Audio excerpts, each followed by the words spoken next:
সাথে কথা বলতো না, মানে রাগ করে থাকতো, মানে কেমন জানি হয়ে থাকতো। আমি আপনার কিন্তু সৎ বুঝতে বাবা পারতাম। আপনার সাথে কোনো সময় বাবার মতো তাকাতো না, অন্য নজরে আপনার দিকে তাকাতো? হ্যাঁ হ্যাঁ, অন্য নজরে আচ্ছা, তাকাইতো। তো এখন জিনিসটা যে আপনার মা তার কাছে কি অনুমতি না নিয়ে আপনাকে নিয়ে আসছিল এই বা আপনার বাবার এই সৎ হ্যাঁ বাবার হ্যাঁ, বাসায়? অনুমতি না নিয়ে নিয়ে আসছিল। ওনার যে বড় ছেলে আছে, সোনালী ব্যাংকে চাকরি করতো, হুম, তো ওনার বড় ছেলে বলছে যে মানে আমার আম্মারে, আম্মা বলতো যে আম্মা, তাহলে আপনি যেহেতু বারবার যান, বাবা অসুস্থ, তাহলে আপনি এক কাজ করেন, আপনি, ও তো আমার বোন, যদি আজকে আমার একটা বোন থাকতো তাহলে তো আমি ও ফালাই দিতে তারা পারতাম আবার না। আপনার সৎ ভাই, একটা মাত্র ভাই, বোন টোন কিছুই নেই? না, বোন আছে, আচ্ছা দুইটা ভাই, আচ্ছা আচ্ছা। দুইটা ভাই। তো মেজুটা মনে করেন হ্যাঁ। আমার নিয়ে আসছে, তো আপনি পরে বলে যে তা আপনি ওরে নিয়ে আসেন, হুম। বুঝতে পারছেন? বলে আপনি ওরে নিয়ে আসেন, যদি আমাদের একটা বোন থাকতো তাহলে তো আমরা খাওয়াইতাম, পড়াইতাম, সবকিছু করতাম, তাই না? আপনি নিয়ে আসেন ওরে, আমার যত খরচপাতি জ্বালাই আমিই করব। হুম। তা আমি দোয়া করি উনি যেন জান্নাতবাসী হয়। উনি মারা গেছে। আপনার ভাই? হ্যাঁ, ওই ভাইটা মারা ভাই গেছে। মারা গেছে, বাবা বেঁচে আছে? বাবাও মারা গেছে। সৎ বাবা মারা হ্যাঁ, গেছে? সৎ বাবা মারা এখন গেছে। এইখানে কি আপনার মা একাই থাকে? হ্যাঁ, আমার আম্মা এখন একাই থাকে।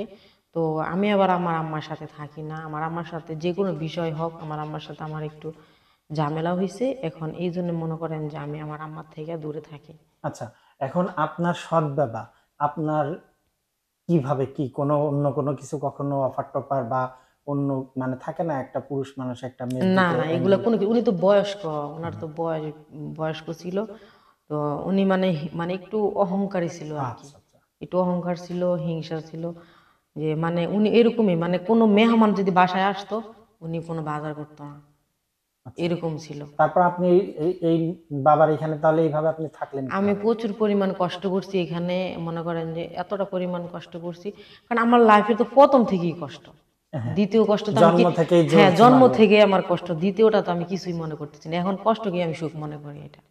আচ্ছা, মানে মানে আমি কষ্ট করতে করতে মানে এতটা পরিমাণ পাথর হয়ে গেছি, এখন আমার কষ্ট আমার কিছুই মনে হয় না, এখন আমি এইটার আমি সুখই মনে করি। আচ্ছা, তারপরে আপনি মনে করেন যে আপনার এই বাবার এখানে কতদিন ছিলেন? এই বাবার এখানে, হ্যাঁ। এই বাবার এখানে অনেক বছর কত ছিলাম। বছর? তা মনে করেন যে 10-12 বছর ছিলাম। 10-12 বছর পর্যন্ত এখানে পড়াশোনা আমি কে একটু কে হেল্প করছে আপনাকে? হেল্প করছে, আমার নানি টাকা পাঠাইতো, হুম, মামা পাঠাইতো, খালা দিত, মা আবার আব্বারে না জানে গোপনে আম্মাও কিছু দিত। হুম। এটাই তোমার ভালোবাসা। এইটাই আর কি। সে যত এই পরিস্থিতিতে যে সে যতটুকু পারছে এখন এতটুকু যেহেতু যেহেতু আমি তার কাছে, সে দিতে বাধ্য, না দিয়ে কি করবো, দিতেই হবে। আচ্ছা, এখন মা তো ফালাই দিয়ে তো মায়ের পারবো না। পড়াশোনা এই পর্যন্ত নিয়ে আসছে আর হ্যাঁ কি? হ্যাঁ, মানে 5 পর্যন্ত পড়ছি, তার বাদ বাকিটুকু আমি নিজের ইয়াতে আর কি পড়ছি। নিজে নিজে হ্যাঁ পড়াশোনা আমি, করছেন? হ্যাঁ, ওখানে মাদ্রাসায় পড়তাম, মনে করেন ইউটিউবে অনেক কিছু দিয়ে করে দেখা যায়, আমার প্রাইভেট পড়া লাগতো, ওটা আমি ইউটিউবে সার্চ দিয়ে দিয়ে আমি নিজেই শিখতাম বাহ, নিজে। আপনি তো অনেক ট্যালেন্ট ছিলেন তাহলে। হ্যাঁ, ইউটিউবে আমি মনে করেন সার্চ দিতাম, দিয়ে দিয়ে আমি আরবি শিখতাম, বাংলা অর্থ সবগুলা, মানে অনেক কিছুই। সবকিছু ইচ্ছা শক্তির উপর ডিপেন্ড হ্যাঁ করে। হ্যাঁ। তারপর মানে রাগ করে একবার মনে করেন চাকরি আচ্ছা, নিছিলাম। ছাপার অনেক, আপনার জীবনে অনেক ছাপার করছেন বুঝতে পারলাম, হ্যাঁ। তারপর আপনার মা থেকে কবে গেলেন? আমার মায়ের থেকে আমি আসছি আজকে 7 মাস। ও, রিসেন্টলি তার মানে? হ্যাঁ। খুব বেশি দিন না। না না, 7 মাস মার থেকে এখন কোথায় থাকেন আপনি? এখন আমি ভবানীপুরে থাকি। একাই, সিঙ্গেল হ্যাঁ থাকেন? হ্যাঁ, সিঙ্গেল। যদি আমাদের কোনো দর্শকরা দর্শক আপনার পাশে থাকতে চায়, তাহলে আপনি কি তাদের কোনো হেল্প বা কোনোভাবে যদি আপনার সাথে আমরা যোগাযোগ করি, ঠিক আছে, বা যোগাযোগের কোনো মাধ্যম দিই, তাহলে তারা যদি আপনার পাশে থাকতে চায় বা কেউ একজন পছন্দ করে বিয়ে শাদী করে নিতে চায়, আপনি করবেন? এখন আপনার কথা আমার ভালো লাগছে, যেহেতু আমি মনে করেন আমার লাইফ ইতিহাস তো আমি যাই হোক হুম। বলছি আমি, তো যদি কারো ভালো লাগে তাহলে আমার মনে করেন যে আমার কোনো আপত্তি নাই। আচ্ছা দর্শক, আসলে আমরা আমাদের অনুষ্ঠানে বিভিন্ন সময় বিভিন্ন মানুষের জীবনের অনেক না বলা কথাগুলো তুলে ধরি, চোখের পানিও ঝরে, কখনো মুখের হাসিও ফোটে। আর আপুর নামটা কি যেন বলছিলেন, ভুলে আমার গেছি? নাম সাথী। সাথী। সাথী আপু জন্ম থেকেই জ্বলছে।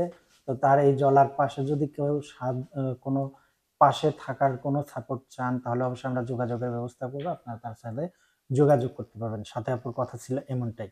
হ্যাঁ, তো আর এরপরে যেটা আমরা জানবো, সাথী আপু, আপনি একটা চাকরিতে যাওয়ার কথা বলছিলেন, ঠিক কত বছর, কত মাস আগে চাকরিতে ঢুকতে চাচ্ছিলেন? চাকরিতে ঢুকতে চাইছিলাম আপনার, একটু জোরে বললেন। আপনার ওই যে বলছি না যে তখন আমার ওই যে সৎ বাবার কথা যে বলছিলাম,